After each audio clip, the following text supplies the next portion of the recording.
Kaduna-based Muslim cleric Sheik Gumi says he is willing to dialogue with bandits who abducted school children last week. Gumi said in a bid to facilitate the release of the abducted school children, the president should give him the opportunity to negotiate. He said Tinubu must not repeat the mistake made by former President Muhammadu Buhari, who refused to dialogue with bandits. Well, that offer has thrown into focus the act of negotiations and paying ransoms for abducted victims. I'm now joined by security expert and former spokesman of the Army, retired Group Captain Sadiq Shehu. Good to see you and thanks for your time.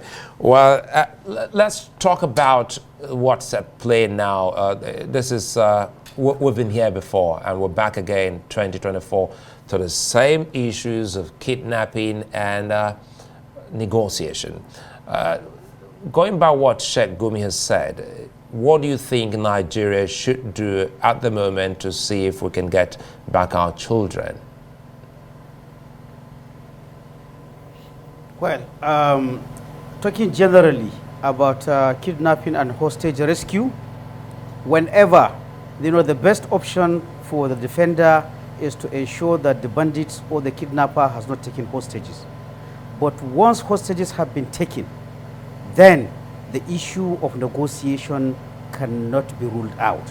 Now, when we say negotiation, it does not automatically mean, giving in to whatever demands that the people will do. But since they have hostages that we want to be back safe and in good conditions, then the issue of negotiation is also part of the rescue operation. Because eventually, every hostage operation ends up in 2 or 3 ways.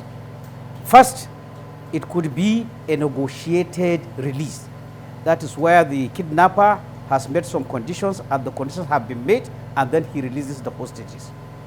The second option is escape.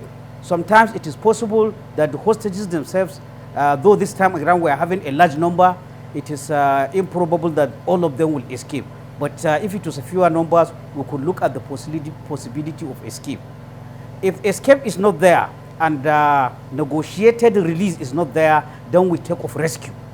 Now the rescue, when we talk of rescue, this is a situation where some kind of standoff, some kind of exchange of fire is between the bandits or the hostage takers and the rescuing security agencies. But I put this this rescue at the last because even for the most trained hostage rescue teams, collecting hostages from the hands of a bandit through a rescue operation is a very risky operation with at most a 50% chance of survival. Of success. Because what counts for success? What counts for success is getting the hostages out alive and in good condition. So these are the likely outcome.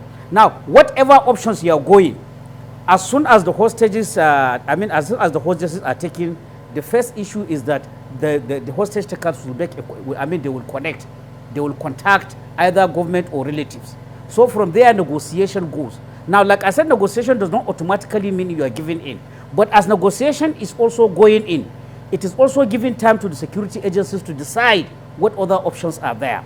Another fourth option, which I forget to add, is that in the case of this, what I am seeing, there's even a possibility. Now here, I'm supposing our security agencies are able to locate where these people are. With 287 students, they also have a logistical problem. They have a problem of movement. They cannot be able to move very fast with these children. They will have problem of feeding them. Some are likely to fall sick. They will be looking for medicine. So if, for example, we are lucky to geolocalize where they are and surround the place and put pressure on them, either through air surveillance or with ground forces moving in, there is a possibility that they will also abandon the children and take to their heels. These are the 4 options that are there. So without necessarily saying that it is Sheik Gumi that should lead the negotiation, negotiation is always part of a hostage rescue that is in a situation where hostages have already been taken. You cannot rule out negotiation. It will be illogical to say that you will not listen to a negotiation. Now, what about this other logic? If you say it becomes almost impossible for them to move that number of children so we can easily get to see them. The question Nigerians, it takes us back to the first question Nigerians have been asking without getting an answer. How was it also possible in the first place to move these numbers of children without being detected, without being seen, without being noticed, until they disappeared from our radar? Okay, so many factors play to the advantage of the abductors in this case of the town in Kaduna State. First, we now know that area, there's not even telephone network in that area. So that is to say, getting the information from the place of capture to the security agencies is not there. Secondly, we are learning now that there's not even a single police station or policeman in that area. And from what I find personally is that it took like 4 hours or 5 hours before actually the report of the attack got to the security agencies in Kaduna main town. Now, having said that, that is to say the bandits have had a head start.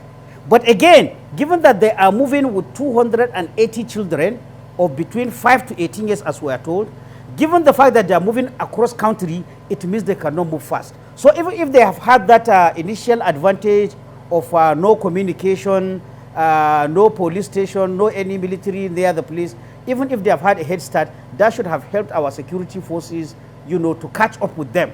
I am just imagining, with that number of children, the highest rate of speed they can move in is about 1 kilometer per hour. That means they cannot go far even after 5 hours or 6 hours. And I listened to an interview with one of the children that escaped. He said that he had the sound of an aircraft flying overhead, at which time the bandits told them to pin down and not to move. Now, aircraft pointing down, which means they were given a chase. But again, it depends on the kind of sensors that aircraft has. If it is a thick area, lying down, the aircraft or the pilot may not be able to pick. But depending on the sensors, if the aircraft has sensors like heat-seeking sensors, he can determine that there is a collection, because a group of people with 280 students plus the bandits, let's say about, we can say 200, 300 of them, they will emit body heat. The activities will emit body heat. And if I say if because I'm not certain, if that helicopter or that aircraft going has heat-seeking cameras, he can, you know, localize that there are a group of people there. But that's what we heard from one of the people that escaped. So the mystery as how they escaped is that, like I said, so many things played in their favor. No communication, no military or police presence nearby. So they had a good, you know, going. But even after that, I think again with the rate of slow movement, which ultimately will be their fate, I should be, I want to be, you know, optimistic that eventually our security forces were able to catch up with them, at least localize where they are.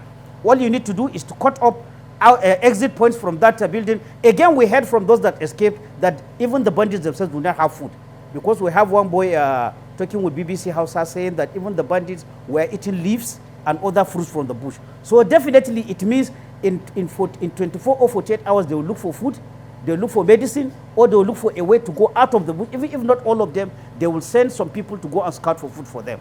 So this gives our security forces, even with the late start, to catch up.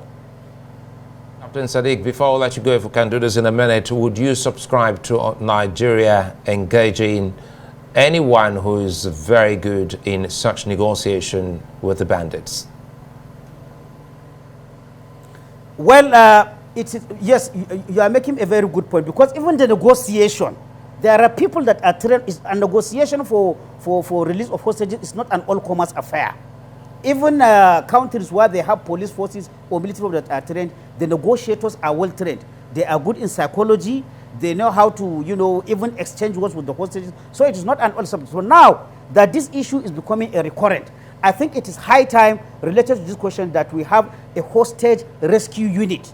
A hostage rescue unit, we have people that will do the extrication, we'll have people that will do the negotiation. All these are specialization or skills which obviously we need now, and I do not think we have that. It is not an all-comers affair. Sometimes you even have to look for somebody out of the country to do that negotiation for you, because if the negotiator is not well trained, he might even damage the situation. That is the reality of it. Group Captain Sadiq Shehu, many thanks for speaking with us.